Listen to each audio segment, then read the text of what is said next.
नमस्ते दोस्तों, welcome to practical as. मैं हूं आपका एआई लर्निंग असिस्टेंट और आज की मास्टर क्लास में हम समझने वाले हैं पावर क्वेरी का इंटरफेस बिल्कुल स्टेप बाय स्टेप। पर आगे बढ़ने से पहले एक सवाल। एपिसोड 1 याद है? अगर नहीं देखा तो 1 मिनट रुकिए, डिस्क्रिप्शन में लिंक है, पहले वो देख लीजिए क्योंकि हर एपिसोड पिछले पर बना है। 1 मिनट में रिकैप करते हैं। पहली बात, पावर क्वेरी क्या है? एक्सेल के अंदर एक टूल जो डेटा को क्लीन करता है, ट्रांसफॉर्म करता है और कंबाइन करता है, बिना आपको हर बार वही काम हाथ से दोहराना पड़े। दूसरी बात, और ये सबसे इंपॉर्टेंट है, पावर क्वेरी आपके हर एक्शन को रिकॉर्ड करता है। जैसे मोबाइल में स्क्रीन रिकॉर्डिंग चलती है ना, वैसे ही। इसी रिकॉर्डिंग की वजह से अगले महीने नया डेटा आने पर आपको दोबारा मेहनत नहीं करनी, बस नया डेटा डालो और सारी स्टेप्स खुद चल जाती हैं। तीसरी बात, रिकंसिलिएशन क्या है? जीएसटी पोर्टल से जो जीएसटी R2B आता है, उससे आप अपने खुद के परचेज रजिस्टर से मिलाते हो। दोनों मैच होने चाहिए। जहां मैच नहीं होता, वहां प्रॉब्लम है। चलो दोस्तों, अब शुरू करते हैं एपिसोड 2, पावर क्वेरी इंटरफेस। अगर आप अपनी लाइफ में सीरियस हैं, अपनी स्किल्स अपग्रेड करना चाहते हैं और एक्सेल को एक नॉर्मल यूजर की तरह नहीं बल्कि एक प्रोफेशनल की तरह यूज करना चाहते हैं, तो ये कोर्स आपके लिए बहुत इंपॉर्टेंट होने वाला है। तो चलिए दोस्तों, बिना टाइम वेस्ट किए शुरू करते हैं आज की प्रैक्टिकल मास्टर क्लास। सबसे पहले, अगर आपके पास लैपटॉप है तो उसे ओपन कर लीजिए, क्योंकि आज हम सिर्फ थ्योरी डिस्कस नहीं करने वाले। आज हम प्रैक्टिकल करेंगे, बिल्कुल जीरो से। उम्मीद है सबने अपना लैपटॉप ओपन कर लिया होगा। बहुत बढ़िया दोस्तों, चलिए अब आगे बढ़ते हैं। सबसे पहले अपने लैपटॉप में एक्सेल ओपन कीजिए। एक्सेल ओपन करने के बाद ऊपर रिबन मेन्यू में आपको डेटा टैब दिख रहा होगा। डेटा टैब पर क्लिक करते ही लेफ्ट साइड में आपको एक सेक्शन मिलेगा जिसका नाम है गेट और ट्रांसफॉर्म डेटा। यही वो जगह है जहां से हम पावर क्वेरी को लॉन्च करते हैं। लेकिन पावर क्वेरी ओपन करने से पहले एक इंपॉर्टेंट कॉन्सेप्ट समझ लीजिए। पावर क्वेरी रैंडमली किसी भी डेटा को समझने के लिए डिजाइन नहीं की गई है। पावर क्वेरी सबसे अच्छे तरीके से काम करती है जब आपका डेटा एक प्रॉपर टेबल फॉर्मेट में होता है। और इसका रीजन बहुत सिंपल है। पावर क्वेरी के अंदर पूरा गेम होता है कॉलम्स और उनकी हेडिंग्स का।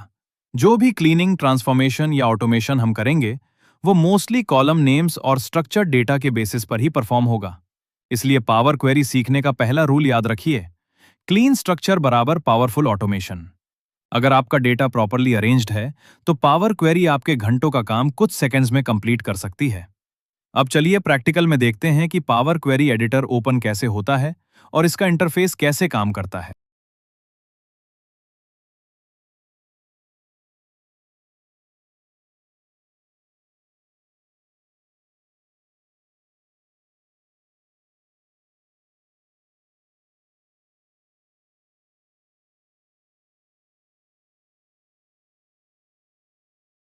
दोस्तों, अब हमारा power query editor successfully open हो चुका है। अब सबसे पहले हम इसका इंटरफेस समझते हैं, क्योंकि पावर क्वेरी में काम करने से पहले यह समझना बहुत जरूरी है कि कौन सी चीज कहां अवेलेबल है। सबसे ऊपर आपको कुछ टैब्स दिख रहे होंगे, होम, ट्रांसफॉर्म, ऐड कॉलम और व्यू। ये पावर क्वेरी का रिबन एरिया है। यहाँ पर जितने भी इंपॉर्टेंट टूल्स हैं वो कैटेगरीज के अकॉर्डिंग अरेंज किए गए हैं। जैसे अगर हमें डेटा को लोड करना है, रिफ्रेश करना है, कॉलम्स रिमूव करने हैं या रोज को मैनेज करना है, तो हम मोस्टली होम टैब का यूज करेंगे। अगर हमें एग्जिस्टिंग डेटा के अंदर चेंजेस करने हैं, जैसे टेक्स्ट क्लीन करना, वैल्यूज रिप्लेस करना, कॉलम स्प्लिट करना या फॉर्मेट चेंज करना, तो हम ट्रांसफॉर्म टैब का यूज करेंगे। और अगर हमें एग्जिस्टिंग डेटा को बिना चेंज किए नए कैलकुलेशंस या नए कॉलम्स क्रिएट करने हैं, तो उसके लिए हम यूज करेंगे ऐड कॉलम टैब। अब दोस्तों, लेफ्ट साइड में आपको एक पैनल दिख रहा होगा जिसका नाम है क्वेरीज। यहाँ पावर क्वेरी हमें बताता है कि हमने कितनी टेबल्स या कितने डेटा सोर्सेज पावर क्वेरी के अंदर इंपोर्ट किए हुए हैं। अभी आप देख सकते हैं यहाँ पर हमारी एक क्वेरी है, परचेज रजिस्टर। फ्यूचर में जब हम मल्टीपल फाइल्स, मल्टीपल शीट्स या मल्टीपल रिपोर्ट्स को कंबाइन करेंगे, तो सारी क्वेरीज इसी एरिया में शो होंगी। अब चलते हैं सेंटर वाले एरिया पर। यह पावर क्वेरी का सबसे इंपॉर्टेंट एरिया है, डेटा प्रीव्यू विंडो। यहां पर हम अपने डेटा को देखते हैं और सारी क्लीनिंग परफॉर्म करते हैं। आप नोटिस करेंगे हर कॉलम के ऊपर एक हेडिंग अवेलेबल है, जैसे vendor GSTIN, vendor name, invoice number, invoice date, taxable value, IGST। और जैसे मैंने स्टार्टिंग में बताया था, पावर क्वेरी का पूरा गेम कॉलम हेडिंग्स और स्ट्रक्चर्ड डेटा पर डिपेंड करता है। इसी वजह से पावर क्वेरी ऑटोमेटिकली आइडेंटिफाई कर पाता है कि कौन सा डेटा टेक्स्ट है, कौन सा नंबर है और कौन सी डेट है। अब दोस्तों, कॉलम हेडिंग के लेफ्ट साइड में आपको एक छोटा सा सिंबल दिख रहा होगा। यह सिंबल बताता है उस कॉलम का डेटा टाइप। जैसे ABC का मतलब है टेक्स्ट डेटा, 123 का मतलब है नंबर डेटा, कैलेंडर आइकन का मतलब है डेट डेटा। पावर क्वेरी में डेटा टाइप बहुत इंपॉर्टेंट रोल प्ले करता है, क्योंकि अगर डेटा टाइप गलत होगा तो कैलकुलेशन और ट्रांसफॉर्मेशन में एरर आ सकता है। अब दोस्तों, राइट साइड में आते हैं। यहां हमें दिख रहा है क्वेरी सेटिंग्स पैनल। इसके अंदर दो इंपॉर्टेंट सेक्शंस हैं। पहला है प्रॉपर्टीज। यहां पर हम अपनी क्वेरी का नाम चेंज कर सकते हैं। अभी हमारी क्वेरी का नाम है परचेज रजिस्टर। दूसरा और सबसे पावरफुल सेक्शन है अप्लाइड स्टेप्स। इसको ध्यान से समझना, क्योंकि पावर क्वेरी की असली पावर यही है। आप एक्सेल में नॉर्मली कोई भी चेंज करते हैं तो वो डायरेक्टली डेटा पर अप्लाई हो जाता है, लेकिन पावर क्वेरी में हर एक एक्शन एक स्टेप की तरह रिकॉर्ड होता है। जैसे यहां आप देख सकते हैं, सोर्स चेंज्ड टाइप। सोर्स का मतलब पावर क्वेरी ने डेटा कहां से उठाया, और चेंज्ड टाइप का मतलब पावर क्वेरी ने ऑटोमेटिकली कॉलम्स के डेटा टाइप्स आइडेंटिफाई किए। कल को अगर हम 50 ट्रांसफॉर्मेशंस भी करेंगे तो पावर क्वेरी उन सभी स्टेप्स को यही रिकॉर्ड करेगा। और सबसे बड़ी बात, अगर नेक्स्ट मंथ का नया परचेज रजिस्टर आ गया तो हमें दोबारा ये सारी क्लीनिंग नहीं करनी पड़ेगी। बस रिफ्रेश बटन दबाओ और पावर क्वेरी सारे रिकॉर्डेड स्टेप्स ऑटोमेटिकली रिपीट कर देगा।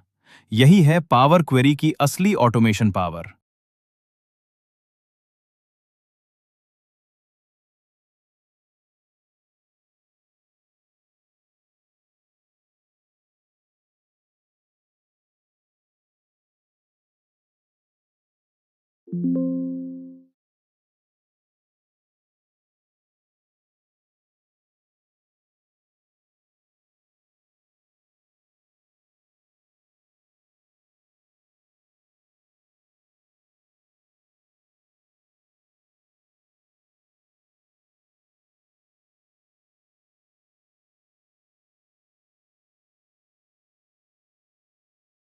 दोस्तों, अब हम पावर क्वेरी का इंटरफेस समझ चुके हैं। अब आगे बढ़ने से पहले एक बहुत इंपॉर्टेंट कॉन्सेप्ट समझते हैं, क्योंकि पावर क्वेरी सीखने से पहले हमें यह समझना जरूरी है कि पावर क्वेरी डेटा को देखती कैसे है। आप स्क्रीन पर देख सकते हैं, हमारे पास एक परचेज रजिस्टर रिपोर्ट है। नॉर्मली जब हम एक्सेल में रिपोर्ट बनाते हैं तो हम यूज ह्यूमन रीडेबल बनाते हैं। जैसे यहां ऊपर कंपनी का नाम दिया हुआ है, मेहता ट्रेडिंग।